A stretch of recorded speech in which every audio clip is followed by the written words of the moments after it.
How many of y'all out there be sticking to the G code? Is what I was taught.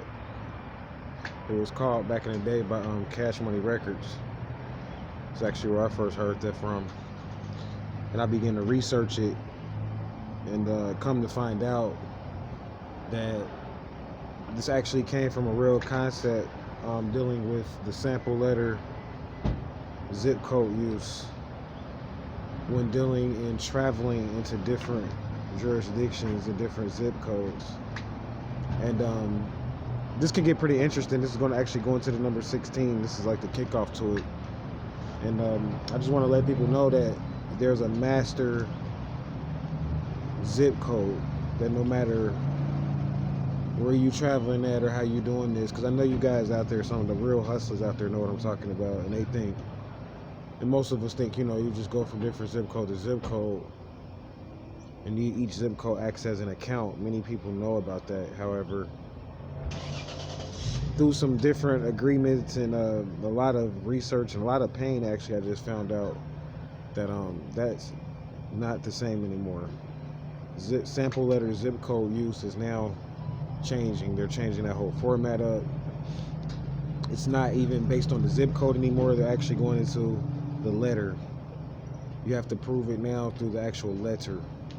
So it's not just, so say for instance you're in a zip code, like you're in a state and you got different zip codes in each state, and zip codes usually in an area, the last two digits of the zip code is like the master zip code. So like say you in a zip code that's like with the number 13 is the last two digits, then you got another zip code where the number 15 is the last two digits.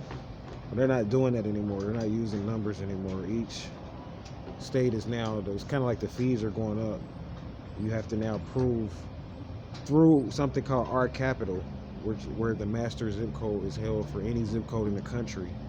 You have to prove through R Capital, through lettering now, before you can do any trading from zip code to zip code. As far as with commodities, now if you want to deal, those that deal in volatile credit, what I mean by that is that, for instance, like I just did this, I want to give you some proof before I shut this video down. The guy gave me a bill, and if I still have it on me, it was a $20 bill. I don't know if I still have it, but the guy gave me a $20 bill, and needless to say, that bill represents a note based on the lettering. Here's the $20 bill right here. This bill represents a note based upon the lettering of the particular zip code I am, and I'm in a high zip code. I'm not going to reveal which one I'm in. So it's past, like, the last two digits is past like 30 something. So this is when you get into what's called trees, when you get into these high zip codes.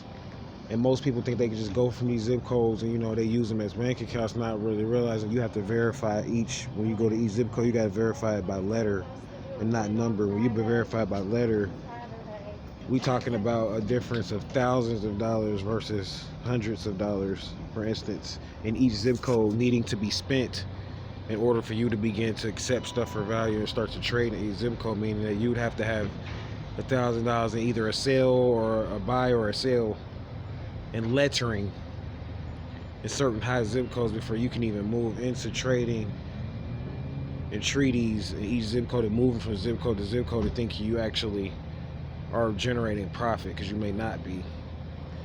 So I'm going to go into this more in the future.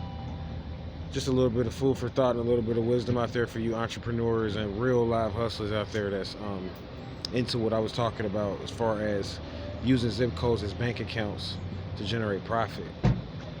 So that's how it's working. I'm going to go more into that as time permits, and we'll talk about how this connects to, eventually you could design your own land with this system through actually designing your own bank account that eventually ends in your own land, and you can manage it and track it through a virtual system that I'm designing now through the internet, through what's called video feeds. to manage your land. So we'll get more into that as time permits. So thank you guys for listening and watching. I'm gonna go ahead and shut down. As always, keep studying. Have a good day. Peace and love. Hotep. Namaste.